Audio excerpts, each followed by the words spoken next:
Doctor Yunus সহ যারা উপদেষ্টা ছিলেন তারা যেন দেশ ত্যাগ করতে না পারেন।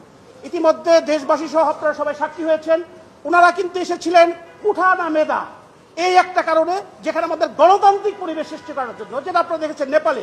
কিন্তু ওনারা এসে আমাদের প্রতিষ্ঠিত 1979 থেকে যে টিকা দেওয়া হতো, হাম বাম যেটা বলা হয়, যারা জাদুঘরে চলে গিয়েছিল, সেইটাকে ওপেন টেন্ডার ব্যবস্থা করেছিল।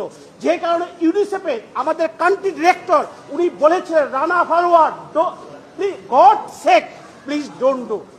তারপরেও তারা এটা করেছে, যে কারণে আজকে আমাদের শত শত শিশু মারা যাচ্ছে এবং আপনাদের রিপোর্টের মাধ্যমে আমরা দেখছে।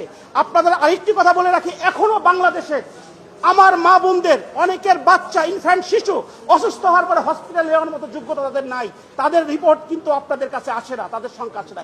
এই যে হত্যাকাণ্ড, এটা পরিকল্পিতভাবে, কারণ হচ্ছে ডক্টর ইউনূসের আরেকটি ইনফরমেশন আপনাকে দেই, উনি শুধু এই বাংলাদেশ গ্রামীণ ব্যাংকের শেয়ার চেঞ্জ করেনি, সম্পদ শুনেছেন, সম্পদ নামে যেটা আপনার নগদের মতো বিকাশের মতো একটা, যেটা কোটি কোটি টাকা লেনদেন করেছেন, আদম ব্যাপারে লাইসেন্স থেকে সবই দিয়েছেন, সে ধারাবাহিকতায় এই আমাদের জীবনের সাথে সম্পৃক্ত, যেখানে জিরো লেভেলে চলে গেছে হাম বাম যেটা, সেটাকে উনি বন্ধ করেছেন শুধু প্রাইভেটের জন্য।